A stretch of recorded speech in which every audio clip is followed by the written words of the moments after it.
আজকে সাবেক প্রধানমন্ত্রীর কথা বললে তোমাদের কলিজায় আগুন ধরে।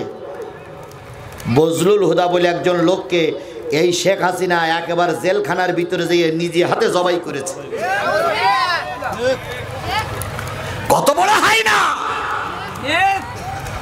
আপনার কোর্টে অর্ডার হয়ে গেছে তার ফাঁসি হবে, তাকে ফাঁসি না দিয়ে জেলখানার ভিতরে যাইয়া হাত বেগে পা বেগে 4-5 জন বডি চেপে ধরে মাথা চেপে ধরে শেখ হাসিনা নিজে হাতে জবাই করেছে। এর চাইতে কত নিকৃষ্ট হতে পারে আর মানুষ? আর তার জন্য শামকান্না কিন্তু তো ঠ্যাঙের কিনে ছাড়াই ফেলবে একদম। ফাজলামি করার জায়গা আছে, আর ফাজলামি করতে দেওয়া হবে না। অনেক ফাজলামি করেছো, আমাদের বক্তৃতা মঞ্চে কথা বলতে দাওনি, আমাদের মাহফিলগুলো তোমরাই বন্ধ করে দিয়েছো, আমাদের আলেমদেরকে তোমরাই মামলা দিয়ে জেলে ঢুকাইয়াছো। এবার যদি মাথা উঁচু করো কাল্লা আলাদা করে ফেলবে একদম।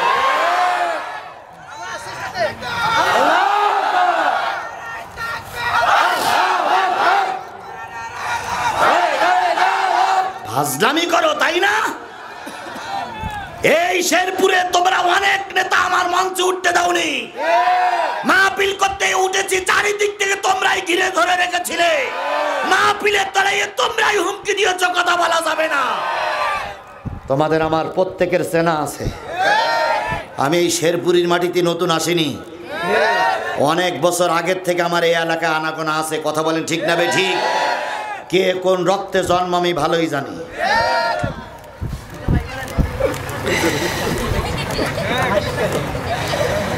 সুতরাং যে যাই করো ক্ষমা আছে, আওয়ামী লীগের দালালি করলে ক্ষমা নয়।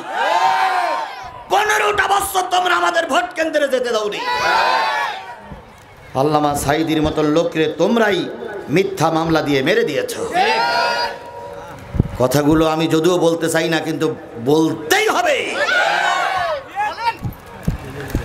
আপনারা বললু বলবো, না বললু বলবো। যখন চারিপাশে পুলিশ আমার ধরে ফেলেছিল তখন আমি বন্ধ করিনি, আর এখন তো সব আমার লোক। এখানে যারা আছে সব ডাইন ব্লকের লোক না, তাহলে সবাই তো আসছে কোরআনের পক্ষের লোক। কথা বলেন ঠিক না বেঠিক? জাতির পিতা ইব্রাহিমের হাত বাঁধা হলো, পা বাঁধা হলো, কোমরে দড়ি পরানো হলো, পরনের কাপড়টাও খুলে ফেলা হলো। ইব্রাহিম আলাইহিস সালাম লজ্জা শরমে 2 হাঁটুর মাঝখানে মাথাটা রেখে ডুকরে ডুকরে কাঁদে আর বলে, মালিক, বাইরের মানুষ আমার শত্রুতা করেছে, দুঃখ লাগেনি, কিন্তু দুঃখ লেগেছে তখন যখন আমার বাবা আমার শত্রু হয়ে গেছে। এরপরে ইব্রাহিম আলাইহিস সালামের জন্য অগ্নিকুণ্ড তৈরি হলো। বছরের পর বছর, মাসের পর মাস কাঠ খড় কুটো এনে আগুন জ্বালানো হলো। আগুন যখন দাউ দাউ করে জ্বলতেছে, ইতিহাসে আসছে, কোরআনের তাফসিরে আসছে, নিচের থেকে 3 মাইল পর্যন্ত উপর দিয়ে কোনো পাখি বা কোনো পক্ষী উড়ে যেতে পারে না, এত আগুনের দাহ লীলা শিকার চলতেছে। সেই আগুনে ইব্রাহিমকে ফেলানো হবে। ইব্রাহিমের একটাই দোষ, ওয়ামা নাকামু মিনহুম ইল্লা আইয়ুমিনু বিল্লাহিল আজিজিল হামিদ। ইব্রাহিম আলাইহিস সালামকে কিভাবে ফেলানো হবে অত দূর তো যাওয়া যাবে না। এবার একটা চড়ক আনা হলো। চড়ক আনার পর চড়কে ইব্রাহিমের দড়িটা বাঁধা হলো। বেঁধে চড়ক ঘুরে যখন ছাড়বে, যতবার চড়ক গুরুই ছেড়ে দেয় ততবার চড়কের দড়ি ছিঁড়ে যায়। কারণ যার পক্ষে আল্লাহ আছে, পৃথিবীর তার আর কারোর সাহায্যের দরকার না। ওরা বাংলাদেশ জামাত ইসলামী আর বিএনপির নামে মামলা দিয়ে অট্টহাসিতে মত্তহারা হয়েছিল। ময়দানে আর কেউ দাঁড়াতে পারবে না, ময়দানে আর কেউ নেই। এখন তাকিয়ে দেখো, বিএনপি আর জামাতাওয়ালারা গোটা বাংলাদেশ দখল করে রেখেছে। তোমার আওয়ামী লীগের কোন পোষ্য পুত্র ময়দানে না। কি কায়দায় বলেছিল আজকে 3 লক্ষ লোক এক জায়গায় করবো, একটাও এক জায়গায় হইতে পারে। যেটা এক জায়গায় হয়েছে তার ঠ্যাঙের গিরে ছাড়াই ফেলেছে। চড়কের দড়ি ছিঁড়ে যায়, চড়কের দড়ি ছিঁড়ে যায়, দড়ি ছিঁড়ে যায়। ইব্রাহিমকে ফেলাতে পারে না। কারণ ইব্রাহিমকে সাহায্য করতেছেন কে? এবার আসুন, শয়তান ওখানে উপস্থিত। শয়তান এসে বলতেছে, শোনো নমরুদ, পারবা না, পারবা না, তুমি যা দেখো না আমি তাই দেখি। কয় কি দেখো তুমি? কয় আমি দেখতেছি সড়কের তলদেশে অগণিত ফেরেশতা এসে সড়ক ধরে রেখেছে। কারণ আল্লাহর খলিল ইব্রাহিম পড়বে, আল্লাহর খলিল ইব্রাহিম আগুনে পড়বে, এটা কে সহ্য করতে পারবে না? সুতরাং এই ফেরেশতাদের তাড়াতে হবে। নমরুদ বলল, বড় ভাই কিভাবে তাড়াবো? কয় এখানে জেনাবে বিচার শুরু করো। জেনাবে বিচার শুরু করলে ফেরেশতারা নাপাক জিনিস সহ্য করতে, ফেরেশতা চলে যাবে। শয়তানের বুদ্ধিতে ওখানে জেনাবে বিচার শুরু হলো, ফেরেশতা চলে গেল, চড়ক ঘুরতে শুরু করলো। শেখ হাসিনা হলো নমরুদের ছোট বোন। এর কোনো ক্ষমতা ছিল না আল্লামা সাঈদীর মেরে দেওয়ার। যদি ওই বড় শয়তান ভারতের মোদি যদি বুদ্ধি না দিত, এই আল্লামা সাঈদী, নিজামী, কাদের মোল্লা, তারপরে কি বলে যতগুলো নেতা মেরেছে সব বুদ্ধিদাতা ওই কাকড়া খেয়েও শুকর খেয়েও জাত হইল ওই মুদির বুদ্ধির কারণে আমাদের দেশের আলেমগুলোরে মেরে দেওয়া হয়েছে। ওটা হইল বড় শয়তান আর এটা হইল ছোট শয়তান। আমি আগের দিন একটা ওয়াজ বলেছিলাম, আপনাদের মনে আছে মনে হয় পাশে, সেটা হলো মামুনুল হক একটা ওয়াজ করতেছে যে একটা গ্লাসের ভিতরে এক গ্লাস পানি নেবার পরে প্রথম ফেরাউনির ওর ভিতরে গলবা, নমরুদের এই নিয়ে গলবা, তাহলে কয় নেতার গলা হইল? 2 নেতার। এরপরে আব্দুল্লাহ ইবনে উবাই ইবনে সুলুল মুনাফিকের গলবা, তাহলে কয়টা হইল? 3টা। আর একটা হচ্ছে কারুনির গলবা, তাহলে কয়টা হইল? এই 4টা বড় শয়তান গোলার পরে ওই গ্লাসে যে পানি হবে, ওই পানি যদি কোনো মায়ের খাওয়ানো হয়, সেই মায়ের পেটের থেকে কোনো নারী সন্তান যদি জন্ম নেয়, সেই নারী সন্তান হইল আমাদের শেখ হাসিনা।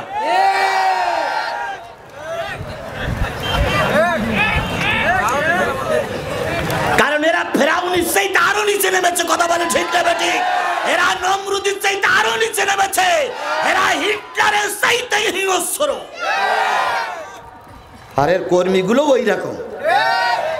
বেশি লোক লাগে না, একজন কর্মী ময়দানে এসে বসে থাকলে আর কারোর বক্তৃতা করতে দেয় না। মাহফিল করতে আসবো, আইডি কার্ড দেখাও। কেন আইডি কার্ড দেখাইতে আমার কি বিয়ে হবে? তা আইডি কার্ড দেখাইতে হবে। আগে মাহফিল করতে এসে মাহফিল করতে আসলে থানায় আইডি কার্ড জমা দেওয়া লাগতো। কথা বলেন ঠিক নেবে ঠিক?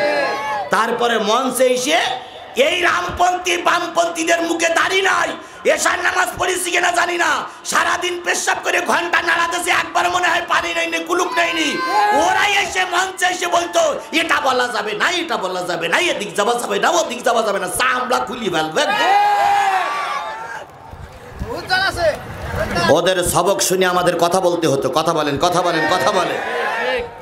একটু এদিক ওদিক গেলেই আলেমকে অপমান করে থানায় দেওয়া হয়েছে, একটু ওদিক ওদিক গেলে আলেমকে মেরে হাসপাতালে দেওয়া হয়েছে, একটু এদিক ওদিক করলেই আলেমের উপর অত্যাচার করে বাড়ি পাঠিয়ে দেওয়া হয়েছে। সেসবগুলোকে আমরা ভুলে গেছি, ভুলে গেছি, ভুলে গেছি। আমার ভাইয়েরা, হযরত ইব্রাহিম আলাইহিস সালামের চড়কের নিচে নারী আর পুরুষ জেনা করতে শুরু করলো। ফেরেশতারা চলে গেল, ইব্রাহিম আলাইহিস সালামের কোমরে দড়ি বেঁধে চড়কে বেঁধে ইব্রাহিমকে ফেলাই দিল। কের ভিতরে? অগ্নিকুণ্ডের ভিতরে। বাধা দিচ্ছে কে? ধর্মের কাজে বাধা দিচ্ছে কে? বাবা। ধর্মের কাজে বাধা দিচ্ছে কে? বাবা। ইব্রাহিম আলাইহিস সালাম অগ্নিকুণ্ডের ভিতরে পুড়তেছে। অগ্নিকুণ্ডের ভিতরে পুড়ে মালিকের কাছে সাহায্য চাই। মালিক, আমার তো কোনো দোষ নাই, আমি একটাই দোষ হচ্ছে তোমার ধর্মের কথা বলি, তাই ওরা আগুনে ফেলে। তুমি যদি আমাকে সাহায্য করো, ওরা আমার কিছুই করতে পারবে না। আল্লাহ বললেন, কুলনা ইয়া নারু কুনি বারদাও ওয়া সালামান আলা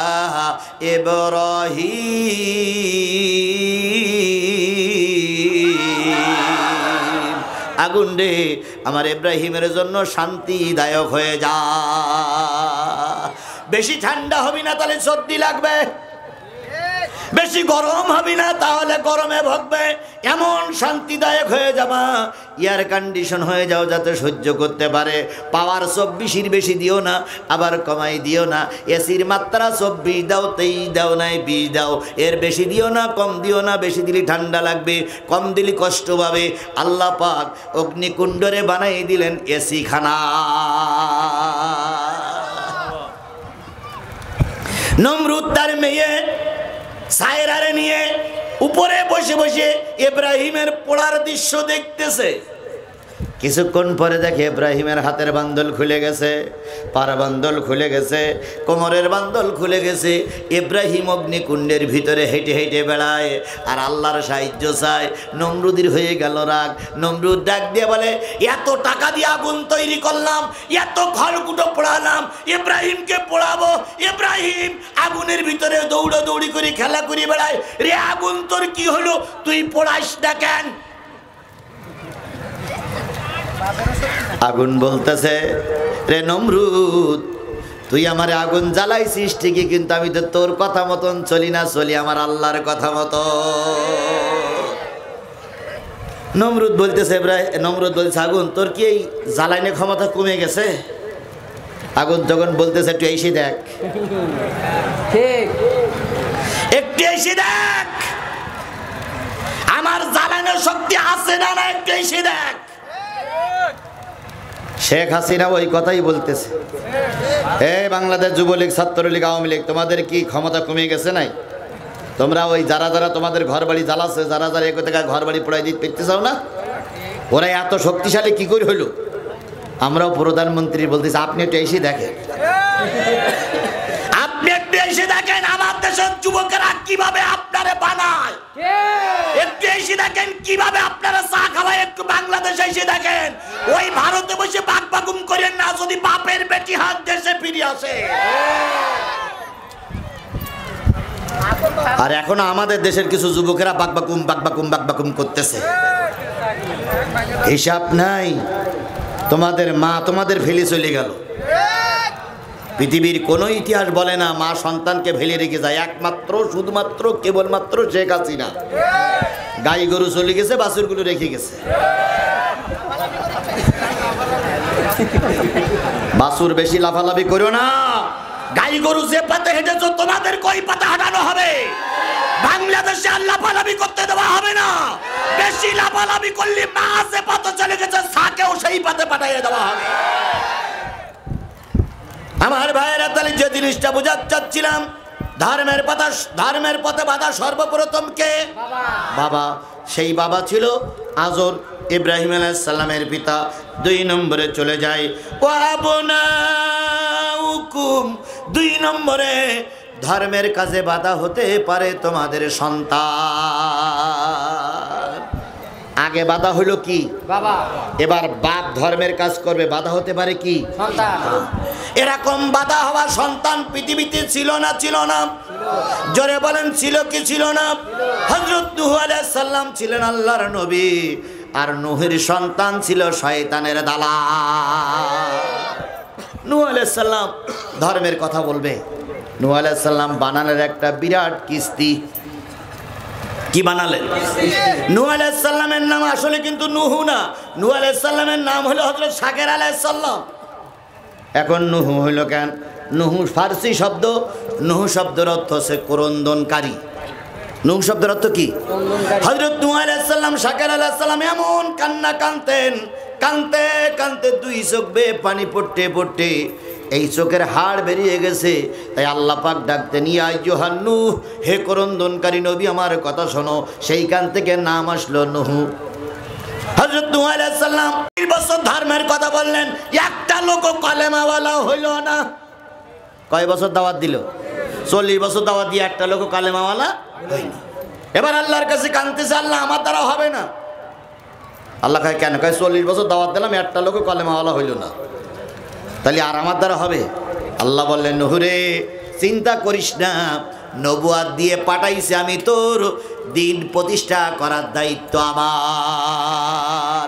বাংলাদেশ জামাত ইসলামী হেফাজতের ভাইয়েরা শোনেন, আপনার দায়িত্ব দিন কায়েম করা না, আপনার দায়িত্ব ময়দানে কাজ করা। আপনি ময়দানে কাজ করবেন, দিন কায়েম হবে কি না হবে ও দায়িত্ব আমার আল্লাহ। তোমার আমার দায়িত্ব কাজ করার, কথা বলেন ঠিক না ঠিক? আর এই সমাজে দিন প্রতিষ্ঠিত হবে কি হবে না ও দায়িত্ব কার? ও দায়িত্ব আল্লাহর। আমি আমার জবাবদিহিতার জন্য আমি কাজ করছি, কথা বলেন ঠিক না ঠিক? আমি চিল্লাই, আমি 20টা মামলা খেয়েছি, 5 দিনের জেল কেটেছি, আমি জীবনের ঝুঁকি নিয়ে কাজ করেছি। দিন কায়েমের দায়িত্ব আল্লাহর, আমার দায়িত্ব ময়দানে কথা বলার, আল্লাহ দায়িত্ব দিন কায়েম করার। কথা কি বোঝেন? আমার কথা কি বোঝেন আপনারা? বোঝেন? সুতরাং আপনার আমার দায়িত্ব কাজ করার, আর সফলতা দেওয়া না দেওয়ার ব্যাপারটা কার? যদি আপনার আমার দায়িত্ব হইতো, যদি আপনার আমার দায়িত্ব হইতো, 15.5 বছর আমরা কাজ করিনি, বিএনপি কাজ করিনি, জামাত ইসলাম কাজ করিনি, হয়নি কেন? হয়নি কেন? বিএনপির লোক তো কম ছিল না, জামাত ইসলামের লোক তো কম ছিল না, হয়নি কেন? আল্লাহ তখনও পর্যন্ত রায় হয়নি। আল্লাহ বলতেছে বিএনপি জামাত তোমরা ময়দানে কাজ করো, আমি কাজ দিয়ে দেশে প্রতিষ্ঠিত করব ইসলাম, ওটা আমার ব্যাপার। এই ছাত্ররা ময়দানে নামে কেউ জানতো? আমাদের স্বপ্নও তো ছিল না, এরা কোথায় ছিল আল্লাহই ভালো জানে। আমি সেদিন মাগরিবের নামাজের সময় একটা আল্লাহর কুদরত দেখলাম, কুদরত দেখে আমার ওই ছাত্রদের কথা মনে পড়ল। সেটা হলো মাগরিবের নামাজ পড়েছি, একটা দেয়ালের গায়ে যেই দেখি পিঁপড়া শুধু বাইর হচ্ছে আর উঠতেছে, বাইর হচ্ছে আর উঠতেছে, বাইর হচ্ছে আর উঠতেছে। আমি দোকানদারের বললাম যে দোকানদার ভাই, এখান থেকে কতক্ষণ আগের থেকে পিঁপড়া বাইর হচ্ছে? তা বলতে হুজুর সেই আসরের নামাজের পরের থেকে বাইর হচ্ছে, আর এখনো বাইর হতেই আছে। তাই আমি বললাম আপনি যখন পাকা ঘর করেছিলেন তখন এখানে ভিত্তিত করেননি? করেছিলাম। কয় এখানে পিঁপড়ে দেখেছিলেন? কয় না। আসলো কোথার থেকে? দোকানদার বলতে ও খবর আমারও জানা নাই। আমার তখন এইটা দেখে ওই ছাত্রদের কথা মনে হলো যে এদের কোনো নামগন্ধ ছিল না, কেউ জানতো না। এরা ওই পিঁপড়ার মতন সমস্ত বিশ্ববিদ্যালয়, কলেজ, ভার্সিটি, প্রাইমারি স্কুল, মাদ্রাসা, মসজিদ, সচিবালয়, রিক্সাওয়ালা, ফেরিওয়ালা, দোকানদার সব এক জায়গায় হয়ে রাস্তায় নামলো পিঁপড়ের মতো। এদের কোনো নামগন্ধ আমরা কখনো পাই নাই। আল্লাহ রাব্বুল আলামিন যখন সাহায্য করে তখন এভাবেই করে। আমার ভাইয়েরা, 40 বছর নূহ দাওয়াতি কাজ করলেন, যখন লোক কন্ট্রোল হলো না, আল্লাহ বললেন নূহ রে কাঁদতেছো, তোমার কান্না কবুল হয়ে গেছে, একটা নৌকা বানাও। কি বানাও? শেখ হাসিনা বলতো এ নৌকা নূহুর নৌকা, ওরাও বলছে নৌকা না হে নূহুর নৌকা। মানে এত বড় নির্লজ্জ, এত বড় বেহা, এই হিটলারের চাইতে আরো এক ধাপ নিচে নামা জাতিয়ে। হিটলার যদি এখন থাকতো তাহলে এর সালাম করে হিটলার চলে যেত।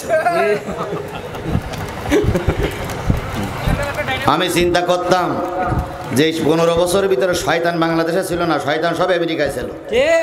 কারণ ওরা বলতো আওয়ামী লীগ আর আওয়ামী লীগের শয়তান যেখানে আছে সেখানে আমাদের থাকার দরকার নেই, ওরা কাজ করুক, আমরা একটু বিশ্রামে যাই।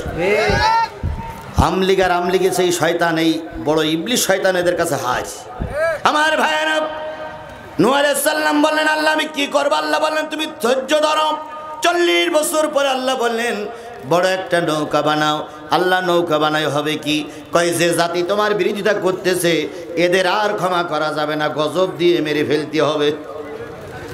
হযরত নূহ আলাইহিস সালাম আফ্রিকার জঙ্গলের মরুভূমির ভিতরে বিশাল নৌকা তৈরি করলেন। এবার সরকারি বাহিনীর লোক যেই বলতেছে হুজুর এই মরুভূমির ভিতরে নৌকা কেন? হুজুর তখন বলতেছে মহা প্লাবন আসবে, মহা ঘূর্ণিঝড় হবে, মহা প্লাবন আসবে, বন্যা হবে। আফ্রিকার রাজা তখন বলতেছে হুজুর আগে ছিল হাফ পাগল, এখন হইছে ফুল পাগল। জনগণ কয় কেন? কয় জীবনে কোনোদিন একটা বৃষ্টির ফোঁটা দেখি না, সেখানে এখন বলতেছে বন্যা হবে। এবার সরকার বাহাদুর বলল হুজুর যখন বলিছে, নবী যখন বলিছে, হলিও হতে পারে। এবার সরকার বাহাদুর ঘোষণা করলো, নুহুর কিস্তিতে যে যা পারিস পায়খানা কর, পায়খানা করলি সব স্বর্গে যাওয়া যাবে, পায়খানা নিয়ে যেন নুহুর কিস্তি যেন উপরে উঠতে না পারে। যে যা পারুক বলুক, যে যা পারে করেছে। সরকার ঘোষণা করেছে নেকির আশায়, সওয়াবের আশায়, পুণ্যের আশায় নুহুর কিস্তিতে গণহারে পায়খানা, সবাই মিলে পায়খানা করতে শুরু করেছে। নূহ আলাইহিস সালাম বলে, আল্লাহ তুমি নৌকা বানাতে বললে কেন? আর ওরা পায়খানা করে তুমি কি দেখো না? আল্লাহ কয়, নুহুরে ধৈর্য ধর, ইন্নাল্লাহা মা'আস সাবিরিন, ধৈর্য ধর, যারা পায়খানা করতেছে তারাই আবার পরিষ্কার করবে। ওরা যখন ট্রাইব্যুনাল করে আল্লামা সাঈদীর রায় দিচ্ছিল, মাওলানা মতিউর রহমান নিজামীর রায় দিচ্ছিল, সাকা চৌধুরী রায় দিচ্ছিল, তখন আমরা কাঁদতেছিলাম। আল্লাহ বলে দিল, কান্দিস না, যারা ট্রাইব্যুনাল করেছে ওই ট্রাইব্যুনালে শেখ হাসিনার বিচার আগে হবে। এখন তাই তো শুরু হয়েছে, এখন তাই শুরু হয়েছে না, এখন তাই শুরু হয়েছে না। ট্রাইব্যুনালে 45 জনের নামে মামলা হয়েছে, তার ভিতরে 1 নম্বর শেখ হাসিনা। আজকে স্বরাষ্ট্র উপদেষ্টা তিনি বলতেছে, আমরা ইন্টারপোলের মাধ্যমে শেখ হাসিনাকে উঠাইয়ে এনে আমাদের বাংলাদেশে বিচার করব। আমিরে জামাত গত পরশুদিন নীলফামারীর সমাবেশে বলেছে যে, ভারত তুমি আমার শত্রু না, আমিও তোমার শত্রু না। আমার দেশের একজন চোরা, আমার দেশের একজন গুন্ডা, আমার দেশের একটা সন্ত্রাসী, আমার দেশের একটা জঙ্গি, আমার দেশের একটা খুনি তোমার দেশে আশ্রয় নিয়েছে। তুমি আমাদের দেশে তুলে দাও, আমাদের সরকারের হাতে তুলে দাও, আমরা বিচারের মাধ্যমে তার রায় কার্যকর করব। তাহলে আমরা বলতে চাই, এই সন্ত্রাসী জঙ্গি খুনিরে তুলে দাও, ট্রাইব্যুনালের মাধ্যমে তার বিচার করে রায় কার্যকর করা হবে। কথা বলেন ঠিক না বেঠিক? আমার ভাইয়েরা, হযরত নূহ আলাইহিস সালাম বলেন, আল্লাহ ওরাই পায়খানা করতেছে, আল্লাহ বলতেছে করুক, যারাই পায়খানা করতেছে তারাই পরিষ্কার করবে। তোরা সারাদিন পায়খানা করে চলে যায়। নূহ আলাইহিস সালাম সন্ধ্যের সময় যে উকি মেরে দেখে যে নৌকার 4 ভাগের 1 ভাগ পায়খানা ফুল। আল্লাহ, এত লোকের পায়খানা আর পানি পরিষ্কার হবে কি করে? আল্লাহ কয় ওরা করুক। পরের দিন আবার লাইন, নুহুর কিস্তিতে পায়খানা করলে সব কোন জায়গায় যাওয়া যাবে? স্বর্গে যাওয়া যাবে। আমি কিন্তু বলতেছি 2 নম্বর পয়েন্টে, তো স্বর্গে যাওয়া যাবে। তো এই করে 2য় দিন হাফ, 3য় দিন বারানা, 4র্থ দিন ফুল, 5ম দিনই আর পায়খানা করতে এসে আর কেউ পায়খানা করতে পারতেছে না, কারণ যেখানে পায়খানা করবে সেখানে টপে টপ, পায়খানা করলেই নিচে পড়ে। তো সবাই ফিরে গেছে। তা নূহ আলাইহিস সালাম একটা মই লাগাই, বাসই লাগাই, ওখানে যে উঠে দেখে, আল্লাহ আল্লাহ তুমি কিস্তি বানাই বললে, সেই কিস্তি পায়খানা করে সব টপে টপ ফুল হয়ে গেছে, আরো স্বর্গে যাবে। আল্লাহ বলল, নূহ তুই যখন কান্দিছিস তোর কান্না আমার দরবারে কবুল হয়েছে। সুবহানাল্লাহ বলে। 7 দিনের মাথায় এক বুড়ি আসলো নুহুর কিস্তিতে পায়খানা করার জন্য। ধরে নেন শেখ হাসিনা বুড়ি। নুহুর কিস্তিতে কি করতে আসছে? পায়খানা করতে আসছে। পায়খানা করতে এসে দেখে যে অনেক বড় নৌকা। এবার যেভাবে হোক নুহুর কিস্তিতে পায়খানা করতে বসেছে। নূহ আলাইহিস সালাম দূরে বসে আছে। আমি কিন্তু বানানো কথা বলতেছি না, নূহ আলাইহিস সালাম দূরে বসে আছে। নূহ চিন্তা করে, আল্লাহ এত লোক পায়খানা করলো, সব ছিল পুরুষ লোক, যুবক লোক, এখন দেখি 80 বছরের বুড়ি। আল্লাহ কয়, নুহুরে এর দ্বারা খেলা শুরু হবে। এবার পায়খানা করতে বসলো। নুহ লজ্জার কারণে মুখটুক ঢেকে রেখেছে। এবার আস্তে করে দেখা গেল যেই না পায়খানা কাজ শুরু করেছে, আল্লাহ জিব্রাইলকে বললেন, জিব্রিল নৌকাটা একটু নাড়া দে, নুহুর কান্না সহ্য হয় না। জিব্রিল নৌকা নাড়া দিল। বুড়ি পড়বে না পড়বে, বাইরে পড়বে না, পড়িছে ভিতরে। 7 না 14 হাত গভীর, একবার তলদেশে চলে গেছে। বুড়ি জনমের খাবার খাচ্ছে। তো খাইতে খাইতে খাইতে খাইতে বুড়ির পেট ভরে গেছে। কি খাচ্ছে? পায়খানা। খেয়ে দিয়ে বুড়ি মাথা উঁচু করে নৌকার তক্তা ধরে বুড়ি এবার ডেঙায় উঠে দেখতেছে। আগে ছিল 70-80 বছরের বুড়ি, এখন হয়ে গেছো 18 বছরের ছুরি। হায় রে হায় যুবতী মানুষ আমি, এখন তো সব টাইট টাইট মনে হয়। আমাদের সাবেক প্রধানমন্ত্রী, ওনার বয়স 78-79, প্রায় শোনা যেত উনি কাজ শুরু করে কোরআন তেলাওয়াত দিয়ে, আর উনি সকালবেলা উঠে যায় নামাজ খোঁজে।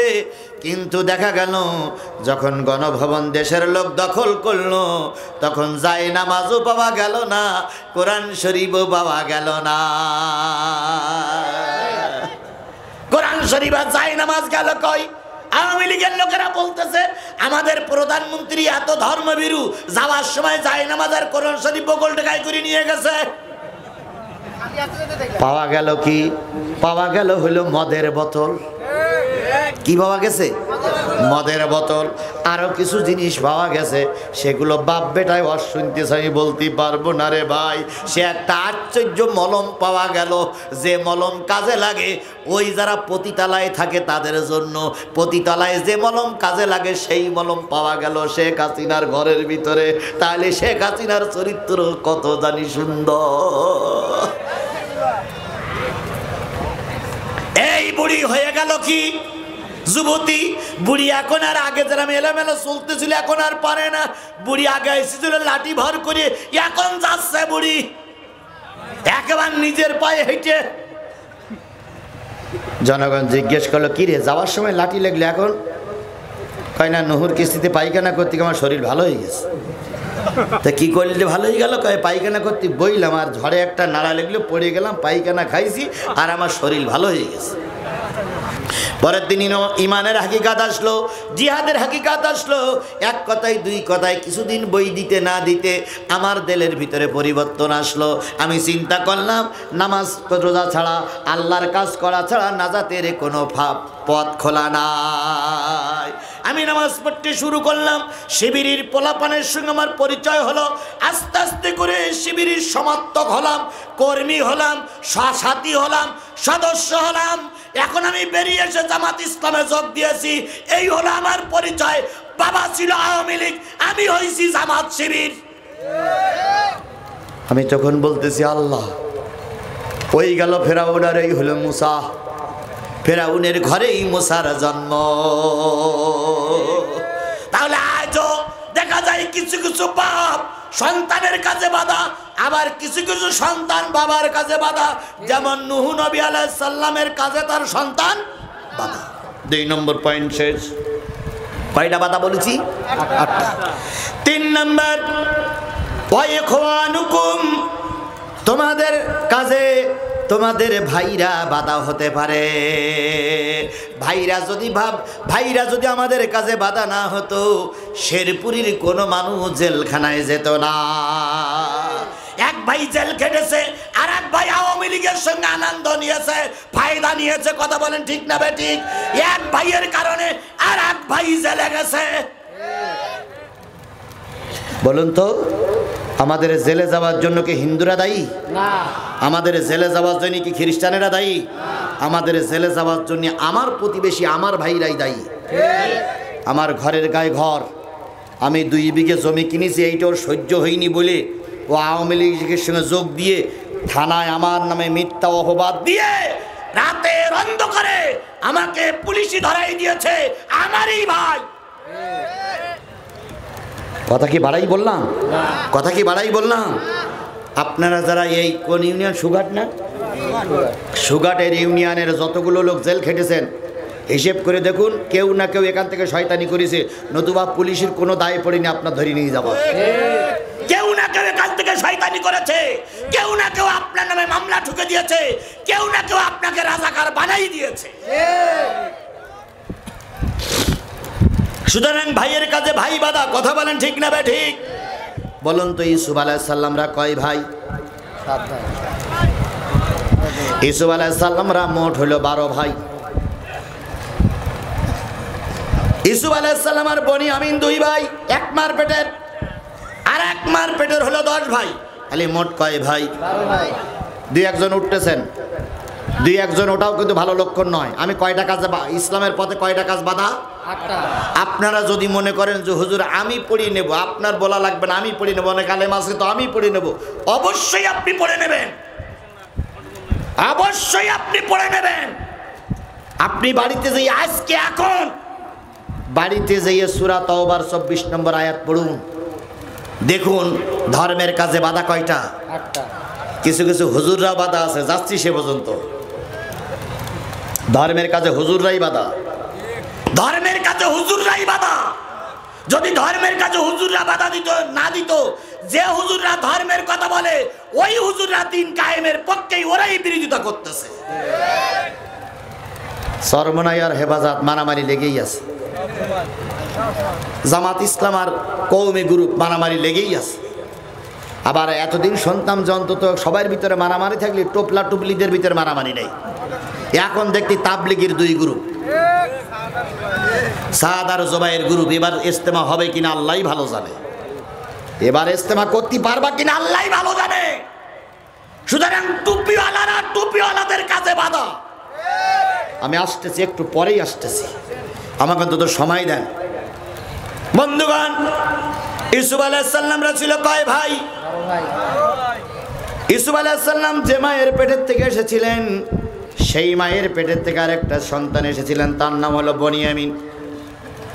আর আরেকটা মা ছিল, তিনি মারা যাওয়ার পরে ইয়াকুব আলাইহিস সালাম আরো একটা বিয়ে করেন, তার ছিল 10 ভাই।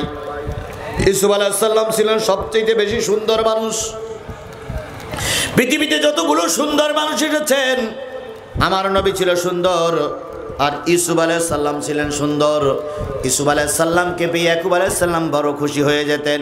ছোট্ট মানুষ একদিন রাতে স্বপ্ন দেখেছেন, সূরা ইউসুফের ভিতরে আসছে।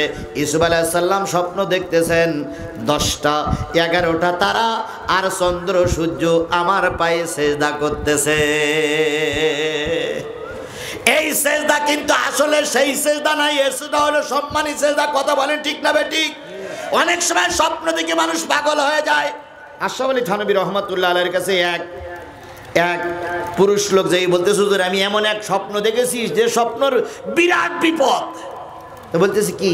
তো বলতেছে আমি আজকে রাত্রে স্বপ্ন দেখলাম যে 2 কোরআন শরীফের পরে দাঁড়িয়ে আমি পেশাব করতেছি। এই স্বপ্নটা কি ভালো? নাউজুবিল্লাহ, নাউজুবিল্লাহ, নাউজুবিল্লাহ। কোরআন শরীফের পরে দাঁড়িয়ে কি করতেছে? পেশাব করতেছে।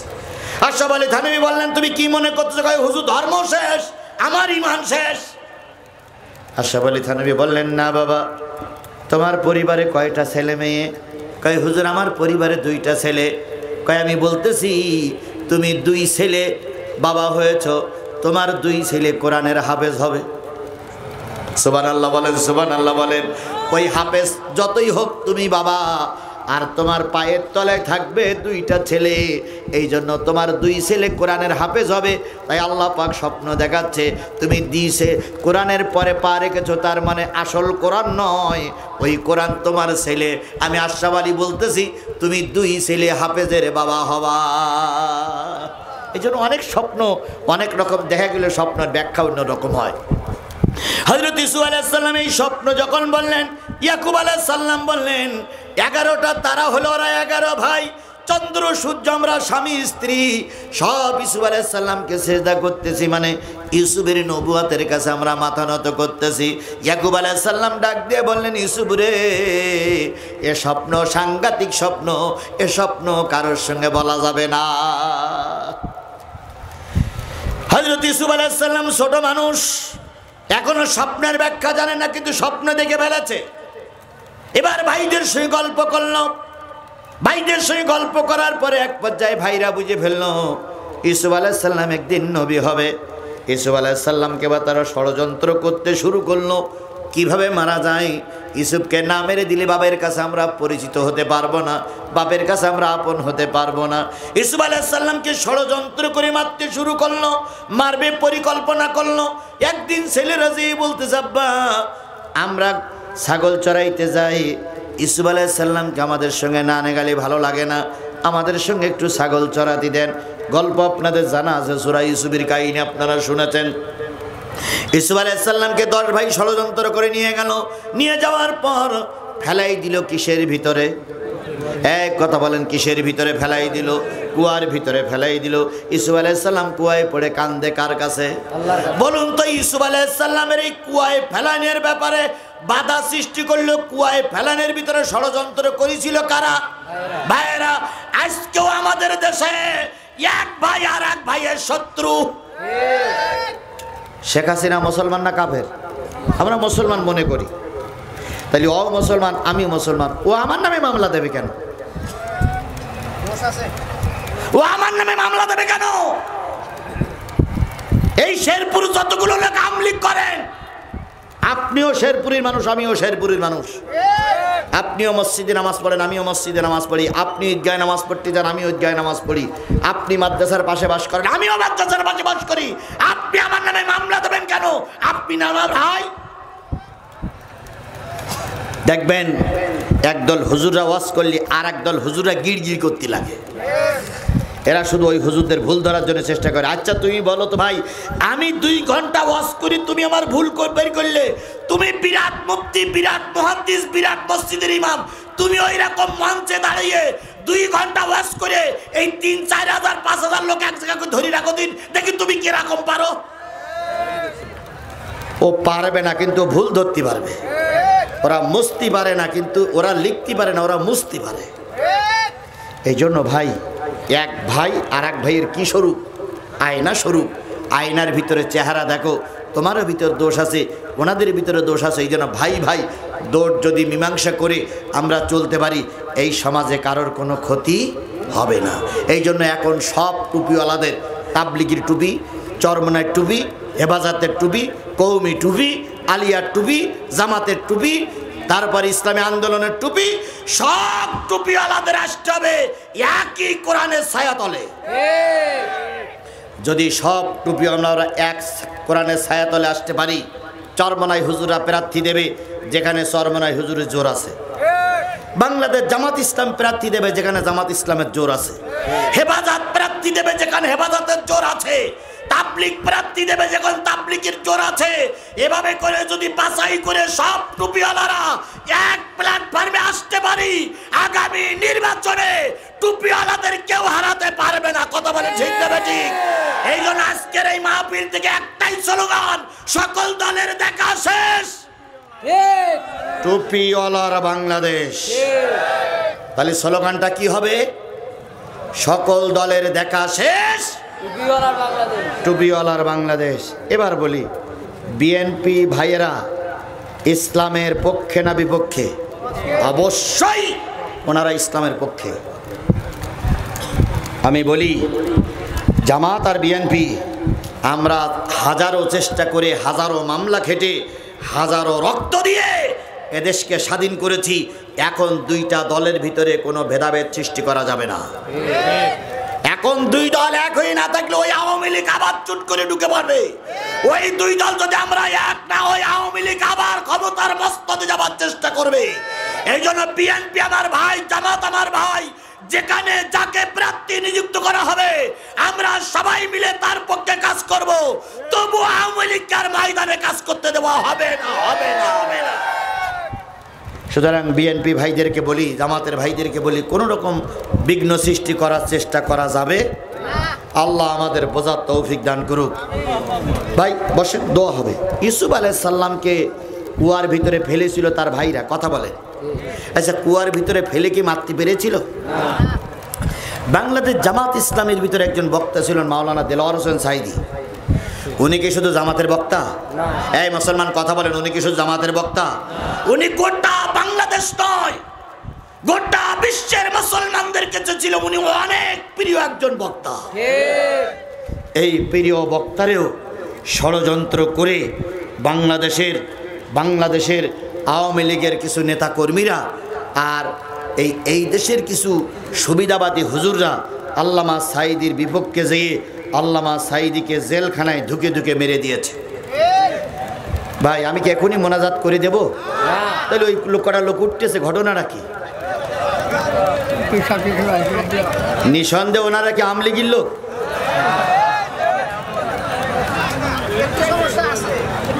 আমাদের আল্লাহ কবুল করে। আমি তো বারবার ঘড়ি দেখতেছি ভাই, আমি তো বারবার ঘড়ি দেখতেছি। আমি অতিরিক্ত সময় হজ করা লোক নই, আমি আমার নির্ধারিত সময়ই শেষ করি। আপনারা বলেন বলেন বললেও যা, না বলেন বললেও তাই। সুতরাং আপনাকে আর কয়টা মিনিট আমার সময় দেন, দয়া করে কয়টা মিনিট সময় দেন, আমি 8টা পয়েন্টের কথা বলি। নতুবা হয়তো মনে করবেন যে হুজুর বাদাই রেখে গেল, আপনারা বুঝবেন না। এই জন্য দয়া করে মেহেরবানি করে একটু সময় আমাকে দেন। আমি যেটা বলতেছিলাম, ভাই ভাইয়ের শত্রু, ঠিক। আল্লামা সাঈদী, শত্রু আমাদের মতন কিছু ভাইরা না থাকলে তার কোনো ক্ষতি হতো না। এই গেল কয় নাম্বার? প্রথম বাধা কি? বাবা। 2 নম্বর বাধা কি? সন্তান। 3 নম্বর বাধা কি? ভাই। 4 নম্বর বাধা ওয়াজওয়াজুকুম, 4 নম্বর বাধা হলো তোমাদের স্ত্রীরা। ধর্মের কাজে অনেক সময় স্ত্রীরা বাধা দেয়। হযরত লূত আলাইহিস সালামের নাম শুনেছেন না? লূত আলাইহিস সালাম ছিলেন আল্লাহর নবী। লূত আলাইহিস সালামের সময় একটা বড় রোগ ধরা পড়লো, সেটা হলো সমকামিতা। কি রোগ? সমকামিতা। বোঝেন কি? বোঝেন দেন আপনারা কোনো দেখেছেন? সে সাদা না কালো? সমকামিতা হলো পুরুষ পুরুষের বিয়ে করে, মেয়ে মেয়ে লোকের বিয়ে করে। এটাই আমেরিকায় চালু আছে, জাপানে চালু আছে, আমাদের দেশে চালু নাই। কিন্তু আওয়ামী লীগের সময় এটাও চালু হয়েছে। তো হইল না কেন? এক মেয়ে আর এক মেয়ের বাড়ি চলে গেছে, যে সেখানে যে ওই মেয়ের সঙ্গে এই মেয়ে বিয়ে করেছে। কে এরা? হইল না? এটা আওয়ামী লীগের সময় হয়েছে। তাহলে সমকামিতা ওই লূত আলাইহিস সালামের সময় হয়েছিল। তারা মেয়েদেরকে, ছেলেদেরকে এইভাবেই ব্যবহার করত। যুবক ছেলে বা চেহারা সুরাত ভালো ছেলে দেখলে ওই সমাজের লোকেরা ঠিক থাকতে পারত না। ওরা মেয়ে বাদ দিয়ে ওই ছেলেটারে নিয়ে স্ত্রীর মতন ব্যবহার করত, কন্যার মতন ব্যবহার করত। ওই সময় হযরত লূত আলাইহিস সালাম ওই কাজে বাধা দিলেন। কিন্তু লূত আলাইহিস সালাম বাধা দিলেন, স্ত্রী ওই সমকামিতার পক্ষে সাপোর্ট দিল। হযরত লূত আলাইহিস সালাম জাতিরে বলেন, না অন্যায়, এ কাজ করা যাবে না। কিন্তু শেখ হাসিনার বোন তো আগেও ছিল, এখনো আছে। এরা যত অন্যায় কাজ, সব অন্যায় কাজের সাপোর্ট করেছে, আর যত আলেমদের ধরে ধরে জেলে ঢুকাইছে, আলেম ছিল এদের শত্রু। আর যারা জেনাকারিনী তারাই ছিল এদের অনেক প্রিয় ব্যক্তি। আচ্ছা, মমতাজ কোনোদিন স্কুলে যায়নি, সেই মমতাজের নিয়ে ওরা জাতীয় সংসদে গান বাজিয়েছে। আর আপনাদের বিএনপির একজন লোক ছিল বগুড়া থেকে নির্বাচিত, ইনি প্রায় কোরআন হাদিসের দোহাই দিয়ে কথা বলতেন। এনাকেও অনেকবার ওরা রাজাকার, মৌলবাদ বলে গালিগালাজ করেছে। বিএনপির এই কাহালুত্তে না কোন জায়গায় একজন বিএনপির নেতা গেছিল জাতীয় সংসদে, সে প্রায় কোরআন হাদিসের দোহাই দিয়ে কথা বলতেন। হ্যাঁ, মুশাররফ ভোগা যাই হোক একজন গিয়েছিল। তাহলে বোঝা গেল এরা ধর্ম সহ্য করতে পারে না। ঠিক লূত আলাইহিস সালামের স্ত্রী ধর্ম সহ্য করতে পারে না। এক পর্যায়ে আল্লাহ রাব্বুল আলামিন ফেরেশতা পাঠাই দিয়ে বললেন, যাও এই জাতিরে ধ্বংস করতে হবে, তোমরা যাও। 2 জন চলে আসলো, জিবরাইল আর মিকাইল। সুবহানাল্লাহ বলেন। একবার টকবকে যুবক, লাল টকটকে যুবক, এত সুন্দর যুবক এর আগে আর কখনো দেখিনি। লূত আলাইহিস সালামের বাড়ি এসে বলতেছে, হুজুর আমরা বিপদে পড়েছি, যে সমাজের লোকেরা আমাদেরকে মেয়ে লোকের মতন ব্যবহার করবে, খুঁজতেছে আপনার বাড়ি। লূত আলাইহিস সালাম ঘরের ভিতরে ঢুকাইয়ে এবার দরজায় পাহারায় বসাইলো, যুবকেরা যেন না আসতে পারে। লূত আলাইহিস সালামের স্ত্রী এবার কি করেছে, লূত আলাইহিস সালামের স্ত্রী ওই জাতির সঙ্গে পরামর্শ ছিল যে হুজুরির ঘরে যদি কোনো যুবক এসে ঢোকে, আমি পাহাড়ের উপরে আলো জ্বালাই রাখবো, তোরা বুঝবি যে মাল এসে গেছে। লূত আলাইহিস সালামের স্ত্রী ওই পাহাড়ের উপরে লণ্ঠন জ্বালালো, যুবকেরা সব চলে আসলো। যুবকেরা চলে আসার পর হযরত লূত আলাইহিস সালাম বললেন, বাবারে আমার ঘরে 2টা যুবতী মেয়ে আছে, তোরা যদি মনে করিস তোদের যৌন ক্ষুধা নিবারণের দরকার, আমার মেয়েদের ব্যবহার কর। তোরা যদি মনে করিস আমি স্ত্রী তালাক দেবো, স্ত্রী তোরা ব্যবহার করবি, সেটা ব্যবহার কর, কিন্তু এই মেহমানদের সঙ্গে তোরা খারাপ আচরণ করিস না। ওরা বলল, হুজুর আপনার ফতোয়া রেখে দেন, গজব যা হয় হবে, আমরা ওদেরকেই ব্যবহার করব। হযরত লূত আলাইহিস সালাম দরজা দিয়ে রাখলেন। লূত আলাইহিস সালাম আল্লাহর কাছে যখন কাঁদতেছে, আল্লাহ রাব্বুল আলামিন বললেন, লূত রে, তোর কান্না কবুল হয়ে গেছে, আমি সাহায্য পাঠাইছি। দুই যুবক এসে বলল, হুজুর, আমরা দুনিয়ার কোনো মানুষ নয়, আমরা হলাম ফেরেশতা, জিবরাইল আর ফেরেশতা মিকাঈল। আপনি এই ঘরের এই পাশ দিয়ে চলে যান, আপনার পরিবারের যে কজন আপনার পক্ষ আছে তাদেরকে নিয়ে চলে যান, তবে আপনার স্ত্রী নিয়ে যাবেন না। ইয়ে হলো সমাজের সবচেয়ে শয়তানের বিটি, শয়তান। ওনারা চলে গেলেন। চলে যাওয়ার পরে সকাল হলো, ওরা দরজা ভেঙে ওই যুবকের উপরে যখন আক্রমণ করতে গেছে, যুবকেরা বলল, একটু দেরি করো, আমরা একটু সেজে গুজে নেই। এই কথা বলার পর যুবকেরা গায়েব হয়ে গেল। যুবকেরা যখন গায়েব হয়ে গেল, আল্লাহ রাব্বুল আলামিন বললেন, লুতির এই স্ত্রী আর লুতির এই স্ত্রী আর এই মানুষদের বাঁচাই রাখা যাবে না। ওই পাহাড় সহ, ওই গ্রাম সহ সম্পূর্ণ উল্টাইয়ে দিল আল্লাহ। যেখানে উল্টাই দিছিল সেখানে একটা সাগর তৈরি হয়েছে, একটা শহর ধ্বংস হয়েছে সাগর। সেই সাগরটার নাম হচ্ছে মৃত্যু সাগর। কি সাগর? কি সাগর? মৃত্যু সাগর কেন বলা হয়? সেই সাগরের পানি এত লবণাক্ত, ওই সাগরে কোনো মাছ বসবাস করে না, ওই সাগরে কোনো প্রাণী বসবাস করে না, কেউ মল্লির দিশে যায় না, সব উপরে উঠে যায়। ওই সাগরে কোনো প্রাণী নেই, প্রাণীহীন সাগর হলো লুত সাগর। সেই লুত সাগরের পরে আল্লাহ পাক একটা গজব দিয়ে এদের ধ্বংস করে দিলেন। তাহলে ধ্বংস করে দেওয়ার মনে ছিল স্ত্রী। আজকে আমাদের সমাজেও ধর্মের কথা বলতে গেলে নবীর স্ত্রীরা নবীদের বিরুদ্ধে কাজ করেছে, কথা বলেন ঠিক না বেঠিক? এই জন্য আজকেও কাজ করতে গেলে স্ত্রীরা বাধা হতে পারে। এই জন্য সকল স্ত্রীদের কাছে বলি, স্বামীর কাজে বাধা দিও না, ছেলের কাজে বাধা দিও না, পরিবারের কাজে বাধা দিও না। বাধা দিলে আল্লাহর কাছে জবাবদিহিতা করতে পারবে না, এই জন্য বাধা দেওয়া যাবে না। বাধা পাইলাম কয়টা? চারটা। এক নম্বর কি? বাবা। দুই নম্বর কি? তিন নম্বর কি? চার নম্বর স্ত্রীরা। পাঁচ নম্বর আশিরাতুকুম, পাঁচ নম্বর হলো তোমাদের দল। খুব গুরুত্বপূর্ণ কথা ছিল, দুই একজন উঠলে খারাপ লাগে।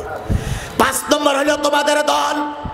যে দলের কাজ করো, অনেক সময় দলের পক্ষ থেকে ধর্মের কাজে বাধা হয়। দল বাধা দেয়, গোত্রবাদী দেয়, জাতিরা বাধা দেয়, হুজুররা বাধা দেয়, দলের কর্মীরা বাধা দেয়, দলের নিকটতম লোকেরা বাধা দেয়। যুগে যুগে দিয়ে আসছে, এখনো হচ্ছে। সব দল কি ইসলাম চায়? না। সব গোত্র কি ইসলাম চায়? সব টুপিওয়ালারা কি ইসলাম চায়? না না না, চায় না। কোনো কোনো ক্ষেত্রে দল বাধা দেয়, কোনো কোনো ক্ষেত্রে টুপিওয়ালারা বাধা দেয়, কোনো কোনো ক্ষেত্রে গুরুবি বাধা দেয়, কোনো কোনো ক্ষেত্রে পরিবারের সদস্যরা বাধা দেয়। তাহলে দল বাধা দেয় ধর্মের কাজে। আজকের সমাজেও এক দল ধর্মের কাজে বাধা দিচ্ছে। আচ্ছা বলুন তো রসুলের যে গোত্র, রসুলের যে সমাজ ছিল, সেই সমাজের লোক রসুলের কাজে বাধা দেয়নি? রসুলের আপন চাচা ছিল আবুল আহাব। আবুল আহাব এবং আবু জেহেল গোত্ররা রসুলের ধর্মের কাজে বাধা হয়নি? এই মুসলমান কথা বলেন, বাধা হয়নি? জোরে বলেন, বাধা হয়নি? তাহলে আজকেও কিছু গোত্র, কিছু দল, কিছু সংগঠন ধর্মের কাজে বাধা হয়ে দাঁড়াই আছে। তাহলে কয়টা গেল? আমি এটার আর ব্যাখ্যা করতে গেলাম না। কয়টা গেল? পাঁচটা।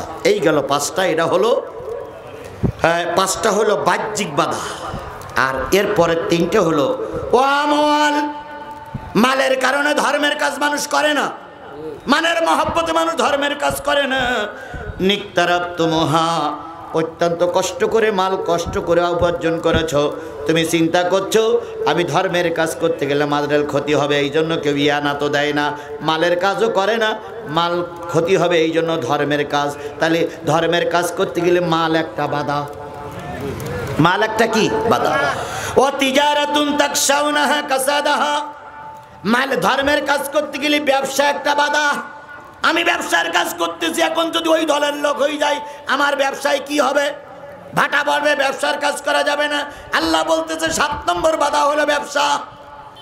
8 নম্বর হচ্ছে মাসাকিনু তারদাউনাহা, 8 নম্বর বাধা হলো তোমাদের ঘর বাড়ি বিল্ডিং, তোমাদের জমি জায়গা, তোমাদের আসবাবপত্র, এইগুলোর মহব্বতে পড়ে ধর্মের কাজ করতে তোমাদের বাধা সৃষ্টি হয়।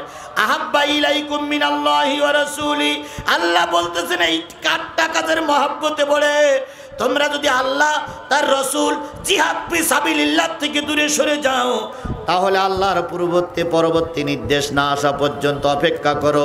আর আজিজুল ইসলাম জিহাদি এতক্ষণ ধরে ওয়াজ করলে টুপিওয়ালার আওয়াজ শুনলো, পাগড়িওয়ালার আওয়াজ শুনলো, আওয়ামী লীগের লোক শুনলো, বিএনপির লোক শুনলো, জামাতের লোক শুনলো, তো সবাই কিন্তু ধর্মের পক্ষে আসবে না। কারণ আল্লাহু লা ইয়াহদিল কওমাল ফাসিকিন, ফাসিকদেরকে আল্লাহ কখনো হেদায়েত দান করে না। তাহলে এর ভিতরে যারা ফাসিক আছে তারা হেদায়েত, তাহলে আপনারা ফাসিক না মুসলমান? সবাই মিলে বলেন আমরা ফাসিক না মুসলমান? তাহলে আমরা যদি মুসলমান হই কিসের পক্ষে থাকবো? কারা কারা কোরআনের পক্ষে থাকতে রাজি আছেন? দুই হাত উঁচু করে আল্লাহরে দেখান, জোরে একটা তাকবীর দিবেন। নারায়ে তাকবীর, নারায়ে তাকবীর। আল্লাহ দিন কায়েমের পক্ষে হাতগুলোরে কবুল করুক। আল্লাহ দিন কায়েমের পক্ষে আমাদের সবাইকে কবুল করুক। যে কথাগুলো বললাম এবং শুনলাম সব কথাগুলো আমল করতে পারি তৌফিক দান করুক। ওমা তৌফিক ইল্লা বিল্লাহ ওয়া আখিরু দাওয়ানা আনিল হামদুলিল্লাহি রাব্বিল আলামিন। আল্লাহুম্মা আমিন। ربنا ظلمنا أنفسنا وإن لم تغفر لنا وترحمنا لنكونن من الخاسرين ربنا إننا آمنا فاغفر لنا ذنوبنا وقنا عذاب النار اللهم رب ارحمهما كما ربياني صغيرا وقل رب ارحمهما كما ربياني صغيرا মহিয়ান গরিয়ান সর্বশক্তিমান আল্লাহ, তুমি তোমার কুদরতি নয়নে বিশাল কাফেলার দিকে তাকায় দেখো। সূরা তাওবার 24 নম্বর আয়াতের উপরে ভিত্তি করে দীর্ঘক্ষণ কথা বলেছি। এখানে প্রায় সব লোক মামলার আসামি, প্রায় সব লোক নির্যাতিত, প্রায় সব লোক ক্ষতিগ্রস্ত নিরপরাধ লোকদেরকে নিয়ে, আলেম ওলামাদেরকে সঙ্গে করে নিয়ে গভীর রজনীতে হাত তুলেছি। আল্লাহ এই কোরআনের মাহফিল আমাদের সকলের নাজাতের জরিয়া বানায়া দাও। এই কোরআনের মাহফিলের ইন্তজাম যারা করলো, শোনার জন্য যারা আসলো, বলার জন্য আমরা যারা এসেছিলাম, আর এই হাফিজি মাদ্রাসা এতিমখানাকে টিকাই রাখার জন্য যারা সার্বিক সহযোগিতা করেছে, কিয়ামতের দিন মুসিবতের কালে এই দান, এই মাহফিল আমাদের সকলের নাজাতের জরিয়া বানায় দিও। গভীর রজনীতে হাত তুলেছি। কত লোকের মা নাই, কত লোকের আব্বাজান দুনিয়ার থেকে বিদায় হয়ে গেছে, যাদের আপনজন কবরবাসী হয়ে গেছে, তাদের কবরগুলো আল্লাহ তুমি জান্নাত দিয়ে পরিপূর্ণ করে দাও। অনেকের মা বাপ এখনো দুনিয়ায় বেঁচে আছে, তাদের খাদেম হয়ে জান্নাত কিনে নেবার তৌফিক দান করে দাও। আল্লাহ আমাদের ভিতরে অনেক অসুস্থ লোক রয়েছে, তাদের সুস্থতা ফিরিয়ে দাও। অনেকে ঋণগ্রস্ত রয়েছে, ঋণ পরিশোধ করার তৌফিক দিয়ে দাও। অনেক অভাবগ্রস্ত রয়েছে, অভাব পরিশোধ করার তৌফিক দিয়ে দাও। আল্লাহ তাআলা আজকের এই মাহফিলতে 2টা কোরআনের গোলাপ ফুল বাহির হয়েছে। এরকম একটা গ্রামের মাদ্রাসার থেকে আমি গুনাহগার বেরিয়ে এসেছি। এরকম একটা গ্রামের মাহফিল থেকে শাইখুল হাদিস আল্লামা আজিজুল হক সাহেব বেরিয়ে এসেছে। এরকম একটা কোরআন গ্রামের মাহফিল থেকে আল্লামা সাঈদ আলিফ বাতা পড়ে বেরিয়ে এসেছে। আজকে যে 2টা ছেলের মাথায় দস্তরবন্দি করলাম, এই 2টা ছেলেরে তুমি জগৎ বিখ্যাত আলেম বানায়া দাও। আল্লাহ এই মাদ্রাসার পরে তোমার কুদরতি হাত দিয়ে এই মাদ্রাসার যাবতীয় সমস্যা তুমি গায়েব থেকে সমাধান করে দাও। এখানে হেফজখানা চলছে, জামাতখানা চলছে, 2টা খানা খেলনা তুমি কবুল করে নাও। কিয়ামত পর্যন্ত এই মাদ্রাসা এখানে প্রতিষ্ঠিত হোক, তৌফিক দান করে দাও। আল্লাহ তাআলা এখানে যে যে নিয়ত করে হাত তুলেছে সকলের নিয়তের পরে বরকত দিয়ে দাও। তোমার দোস্তের খাতিরে দয়া করে মায়া করে আমাদের দোয়াগুলো কবুল করে নাও। আর যদি কোনো দিন এলাকার মানুষের সঙ্গে দেখা না হয়, রাস্তাঘাটে চলতে হয়, কখন জানি বিপদ হয়ে যায় জানি না, যদি আজকের এই দেখা শেষ দেখা হয়, তোমার জান্নাতে এই ভাইদের আর আমাদের সবাইকে পরিচয় করাইয়া দিও। বাবু তুমি দয়া করে এই কোরআনের মাহফিল কবুল করে নাও। আগামী বছর আরো বড় আকারের মাহফিল দিতে পারে তৌফিক দিয়ে দাও। আমার মিডিয়া ভাইরা এসেছে, আল্লাহ এদের হায়াতে তৈয়বা দান করে দাও। আল্লাহ এদের হায়াতে, আল্লাহ এদের সুস্থ রাখো। এরা যেন ইসলামের প্রচারটা নির্ভেজালভাবে শুধু আল্লাহর সন্তুষ্টির জন্য ইসলাম প্রচারের খাতিরে মিডিয়ার কাজগুলো করতে পারে তৌফিক দিয়ে দাও। দয়া করে কমিটিকে কবুল করো, সবাইকে কবুল করে নাও, মা বোনদেরকে কবুল করে নাও। আমাদের দেশটার একটিবারের জন্য হলো তুমি কোরআনের দেশ বানাইয়া দাও। সুবহান রাব্বিকা রাব্বিল ইজ্জাতি আম্মা ইয়াসিফুন ওয়া সালামুন আলাল মুরসালিন ওয়ালহামদুলিল্লাহি রাব্বিল আলামিন। আসসালামু আলাইকুম ওয়া রাহমাতুল্লাহ।